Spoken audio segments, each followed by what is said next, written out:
kita akan membahas kenapa teman-teman ini di sini mempunyai kemiripan dan kesamaan dalam belajar gitu ya, apalagi menghadapi struggle-struggle belajar seperti itu ya, betul?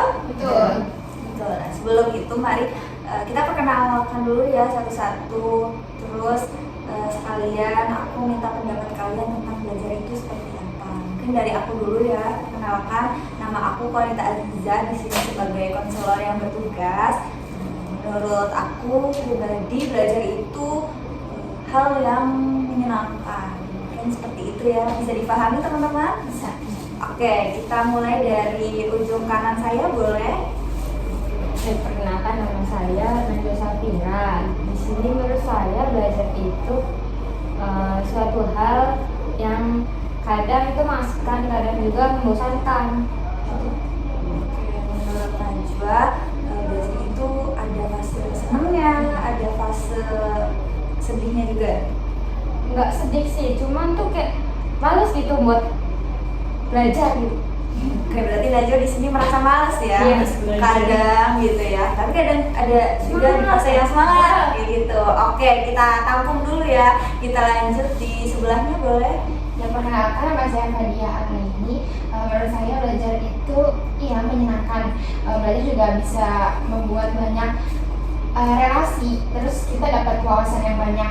Tapi di sisi lain belajar juga bikin saya tuh kayak bingung gitu. Betul banget ya, belajar tuh bikin kita nambah wawasan juga. Tapi di sisi lain mungkin entah tentang pembelajarannya begitu yang bikin Bingung. menurut Fadia itu membingungkan. Oke, kita beralih ke sebelah kanan saya. Baik, perkenalan, saya Bulan. Jadi kalau menurut saya belajar itu ya sama menyenangkan, tapi terkadang capek pikiran. Berarti menurut Bulan itu belajar itu terkadang membuat pikiran Bulan itu penuh gitu ya, bikin overthinking gitu. Mungkin karena tugas banyak atau Berarti mungkin salah satu faktornya adalah tugasnya banyak gitu ya. Oke, kita pindah ke sebelah kiri saya, boleh? Perkenalkan, nama aku Musika Anggarini. Jadi menurut aku belajar itu dimana kita dapetin hal-hal baru. Menurut aku itu udah belajar sih. Benar, betul. Menurut saya juga belajar itu bagus ya, menemukan hal-hal baru seperti itu juga bisa. Jadi menurut saya juga sependapat dengan Ika, saya juga sependapat dengan kalian. Jadi terima kasih teman-teman di sini sudah berpendapat begitu ya, mengutarakan apa yang kalian rasakan saat belajar seperti itu. Oke, sebelum kita lanjut ke tahap sesi konseling berikutnya, di sini saya akan mengajak teman-teman menyepakati kontrak konseling, di mana teman-teman boleh, jika teman-teman menyetujui kontrak konseling ini, teman-teman boleh tanda tangan di sebelah sini ya. Oke, akan saya bagikan. Oke, baik. Terima kasih. Teman-teman di sini sudah menyetujui akan alurnya sesi konseling kita ya. Oke, selamat.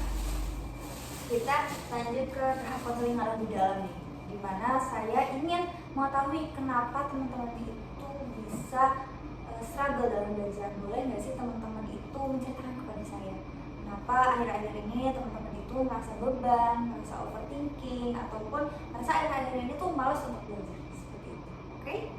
Ya, oke. Mungkin bisa dimulai dari Fadia dulu. Iya, boleh.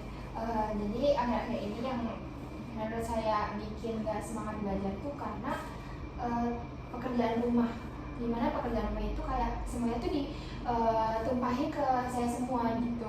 Jadi bikin apa ya, maksudnya tuh awalnya emang mau belajar, nah karena orang tua kayak tiba-tiba ngasih pekerjaan rumah, jadi saya tuh ngerasa jadinya kayak aduh, jadinya kayak capek sendiri tuh. Terus juga bingung kan kalau nggak matiin orang tua gimana, makanya jadi kayak ngelampiasnya tuh kayak belajar, jadi kayak ya udahlah nanti aja belajarnya kayak gitu sih. Berarti dari Fadia yang bisa saya ambil poinnya, mungkin Fadia itu struggle di mana Fadia yang seharusnya bisa mengerjakan tugas-tugas sebagaimana mahasiswa yang lainnya, tetapi Fadia ini dituntut orang tuanya mempunyai pekerjaan rumah tangga yang lebih banyak, mungkin seperti itu ya. Jadi akhirnya berdampak kepada cara belajar Fadia jadinya agak males, lalu bingung juga ya menghadapi orang tua yang selalu menuntut pekerjaan rumah tangga. Ya oke, siap. Saya sudah menangkap poin dari Fadia. Kita beralih ya teman-teman. Kita boleh lihat dari sisi Ika dulu ya. Dipersilakan. Menurut aku, kenapa akhir-akhir ini tuh kenapa sih belajar tuh kayak mungkin lebih ke jadi males ya, terus juga kayak kita tuh kayak jadi apa ya, mungkin menyisihkan tuh apa sih namanya, kayak menyampingkan aja gitu kan. Nah bagi aku atau aku yang ngalamin gitu kan, aku tuh kadang kayak kita tuh lagi semangat gitu, kita tuh semangat belajar gitu, tapi ada aja buat mood kita atau apa ya, energi kita tuh habis atau turun gitu loh. Misalnya kayak entah itu dari keluarga sendiri, seperti kayak masalah yang tadi si apa ya Fadia gitu kan, terus bisa juga dengan lingkungan kita sendiri, dengan teman-teman kita yang harusnya bikin kita tumbuhnya naik dan semangat belajar tapi malah turun gitu. Ada juga dengan dosennya kayak gitu kan. Jadi tuh kayak belajar kita tuh yang tadinya udah niat banget nih, misal kayak kita udah mau belajar gitu, semangat banget, tiba-tiba kayak hilang aja gitu, kayak seketika kayak ih malas banget, gak jadilah gitu. Jadi tuh kayak kita tuh semangatnya turun gitu. Nah terus juga kadang kayak kita sendiri susah, tapi ketika kita nanya sama temennya juga menjelaskan ke kitanya tuh kayak sambil kayak apa sih gimana sih, kayak Seadanya. iya seadanya. Terus juga kayak malah buat kita tuh jadi minder tuh, kayak masa kamu gak paham kayak gitu loh. Jadi tuh aku merasa kayak masa kayak dosen atau guru menjelaskan, terus aku dijelasin juga sama teman gitu, itu lebih masuk kayak gitu. Oke, berarti coba saya mencoba mencerna dari cerita Ika begitu ya. Yang saya tangkap itu berarti lingkungan belajar ya. Lingkungan belajar itu sangat berpengaruh besar ya teman-teman, di mana Ika ini mencari dukungan atas pemahaman ilmunya begitu ya. Lalu temannya ini tidak mendukung, yang dimana Ika ini mengharapkan dukungan dari teman gitu ya. Jadi dari situ tidak didukung karena ada rasa yang tidak didukung ya, lalu adanya rasa merendahkan ya tadi karena Ika bilang masa kamu nggak bisa, mungkin dari situ ya jadi rasa insecure satu, lalu ngerasa kitanya juga rendah diri dan jadi malas buat belajar ya. Jadi kayak moodnya tuh kayak udah orang kita udah nggak ngerti gimana lagi gitu, mau gimana lagi gitu. Malah bukan dikasih pemahaman, harusnya dikasih pemahaman begitu ya. Oke, kita tampung dulu ya tadi masalah Fadia itu dari tuntutan orang tua, lalu ada lingkungan yang tidak mendukung seperti itu. Oke, kita bisa lanjut ke Wulan ya, diperbolehkan. Ini kalau dari saya, karena mungkin akhir-akhir ini tuh sering banget tugas gitu. Jadi kadang bingung gitu mau ngerjain yang mana dulu. Jadi kan menumpuk lama-lama tuh ya malas gitu, malas gitu. Nggak tahu bingung gitu mau ngerjain yang mana dulu. Oh berarti misal tugasnya mau maaf ya saya potong sebelumnya, saya menduga aja mungkin pas tugasnya mau mepet deadline, jadi ya udah seadanya tugas yang selesai aja udah dikumpulin, mungkin seperti itu ya. Tugasnya kebanyakan jadi bingung pilih yang mana, belum lagi tenggat waktunya itu nggak sama ya, pasti kan beragam ya. Jadi kita tuh pengennya punya prepare yang lebih mendalam untuk tugas tersebut, tapi kadang kita juga bingung ya mulai tugasnya karena kesulitan tugas juga beragam begitu ya. Oke, saya dapat poin lagi nih. Kita lanjut ke teman di ujung kanan saya, boleh Mbak lanjut? Ya, kalau menurut saya tuh struggle. Kan tadi saya bilang kan kalau belajar itu menyenangkan, tapi juga kadang saya itu males tuh buat belajar. Nah, saya tuh ketika mau belajar, misalkan ada tugas itu kan ada di HP tugasnya, jadi kadang saya terdistraksi oleh aplikasi yang ada di HP sendiri gitu. Jadi rasa malas itu timbul akibat diri saya itu tidak fokus di tugas itunya tersebut. Terus juga kadang kalau misalkan satu hari itu rasanya nggak cukup tuh cuma 1-2 jam buat main HP kayak gitu. Itu sih yang bikin saya struggle. Mungkin yang bisa saya ambil poinnya dari cerita Najwa ini, kayaknya di tengah kita menjalani tugas akademik, kita juga terbawa arus digitalisasi ya, karena di dalam kita mengerjakan tugas juga pasti kita juga mengandalkan digital tersebut ya, dimana ya itu di samping digital kita bisa belajar yang positif, pasti ada negatifnya juga. Oke teman-teman, saya banyak mengambil poin-poin ya, kenapa teman-teman di sini bisa struggle dalam belajar. Saya sangat menghargai kejujuran teman-teman. Sekarang kita akan mulai dengan cara brainstorming ya. Mana brainstorming ini teman-teman bisa mencurahkan gagasan teman-teman. Dimana gagasan ini mengandung cara-cara atau kiat-kiat yang bisa meningkatkan cara belajar teman-teman gitu ya. Mungkin sudah pernah terbesit dari teman-teman gitu, dari pikiran teman-teman kayaknya dengan cara ini saya bisa menanggulangi masalah yang saya alami seperti itu. Apakah bisa dipahami teman-teman? Bisa. Oke, mau siapa dulu? Ya boleh. Oke, Fadia boleh. Kayaknya buat menanggulangi tadi masalah permasalahan saya ya, intinya itu saya harus bisa lagi buat kayak membagi waktu. Jadi kayak mana yang harus dikerjakan terlebih dahulu, kayak buat mengerjakan tugas-tugas atau buat belajar tuh kayaknya saya tuh lebih senang kalau sambil dengerin musik kayak gitu. Ya, bisa ya, apalagi Fadia ini mengalami struggle bingung membagi waktu gitu ya. Bolehkah saya membagi saran gitu ya untuk Fadia? Saran dari saya, Fadia bisa membuat to-do list hari ini gitu. Oke, kita lanjut. Siapa lagi yang mau mencurahkan gagasannya? Aku mau. Oke, boleh dari Najwa ya. Aku kan tadi struggle sama digitalisasi yang ada ya, kayak ke distract kalau mau ngerjain tugas ke main handphone.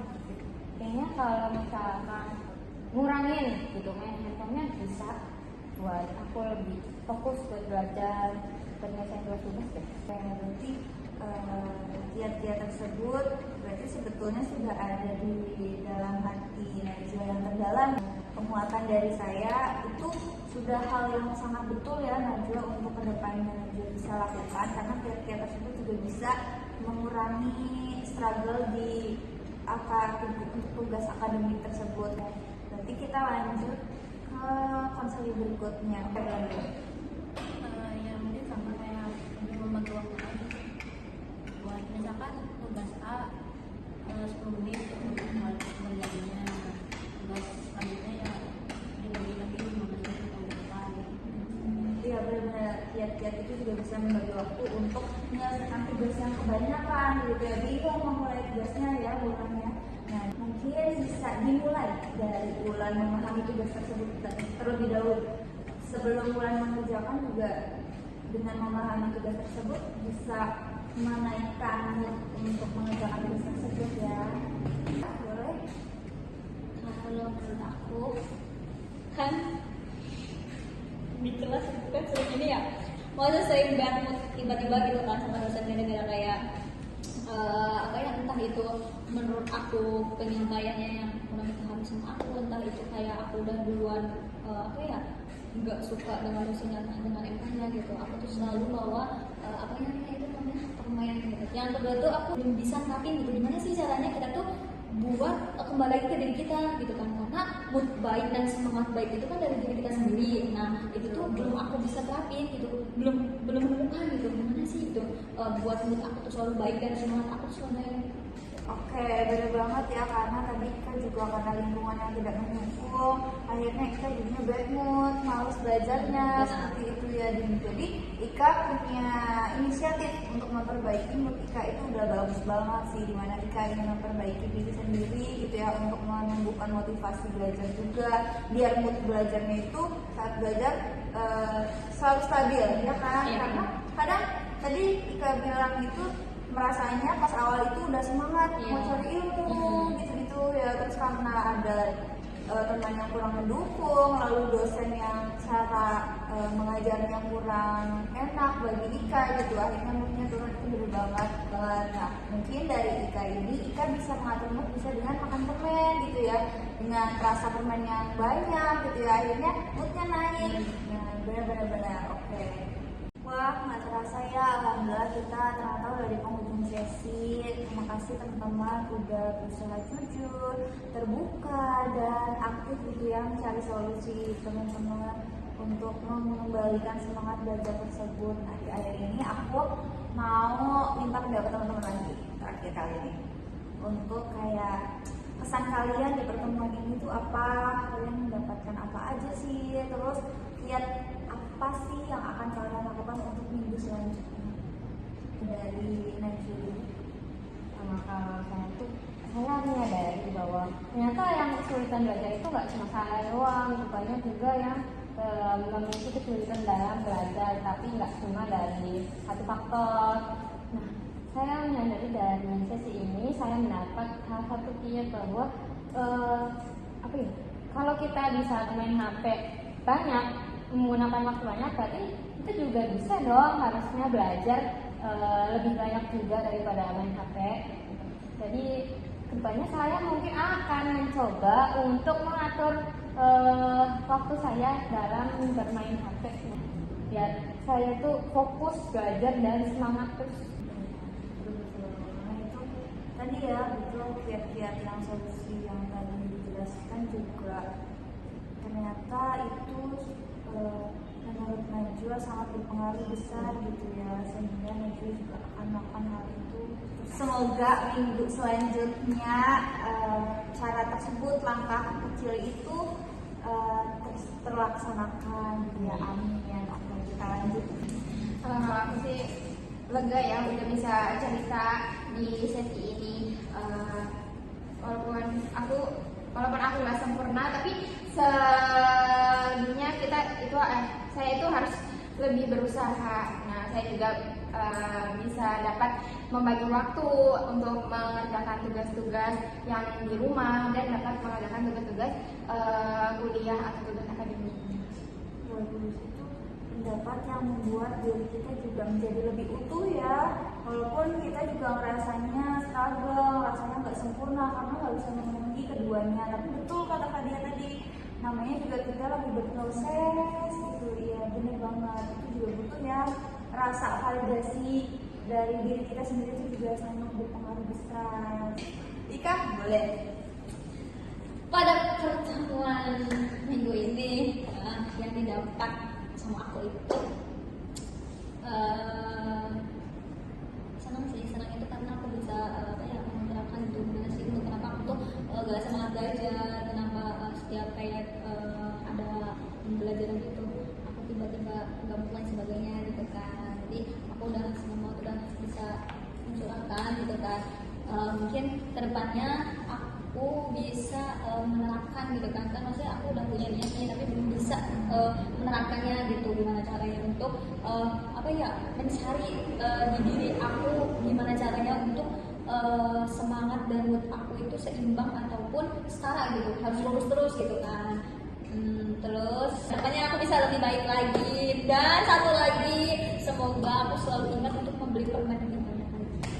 Benar, itu juga bisa jadi satu inspirasi buat kita ya untuk semangat belajar dan menumbuhkan motivasi belajar tersebut. Bagus. Kayak kita lanjut ke bulan ya. Kalau dari sendiri sih senang bisa ngerasain kenapa malas. Ya, mungkin hal yang bisa dilakukan ke depannya yaitu membagi waktu aja, kalau membagi waktu. Terus mungkin ada self-reward. Iya, benar bisa. Karena kadang kalau kita capek juga kita pengennya happy kan setelah capek, ini banget ya. Bulan katakan kita bisa kasih reward ke diri kita walaupun sedikit gitu ya, karena tidak ternilai, walaupun kita hanya ingin me time dengan scroll gitu ya. Tapi itu sangat penting ya. Gitu. Nah, ingat lagi satu, jika suatu hari nanti kalian udah nggak semangat lagi gitu ya, semangatnya udah turun lagi, kalian bisa ingat hari ini dimana kalian bisa jujur gitu, kalian nggak bisa belajar, malas belajar, kalian ingat hari ini kalian udah jujur, kalian bisa introspeksi diri kalian, bahkan kalian bisa merefleksikan masalah tersebut. Terima kasih teman-teman atas sesi konseling kali ini. Saya sangat bangga kepada kalian semua yang telah menghadiri sesi konseling kali ini ya, yang telah terbuka lalu inisiatif menjawab. Saya sangat bangga sangat bangga dengan kalian, karena kalian di sini bukan hanya mahasiswa gitu sebagai mahasiswa yang datang, tapi kalian juga sebagai pejuang semangat untuk mengembalikan semangat belajar di kuliah. Sudah jangan lupa kalau kalian itu punya kendali atas diri kalian sendiri, karena langkah kecil itu lebih penting, lebih bermakna daripada 1000 rencana yang entah kapan dilakukannya. Nah, tadi itu langkah-langkah kecil yang kalian sampaikan itu betul-betul sangat bermakna ya dan bisa diaplikasikan gitu. Insya Allah kedepannya kalian bisa menjalankan hal tersebut. Sampai jumpa di kesempatan berikutnya. Semoga kalian tetap semangat di versi diri kalian yang terbaik.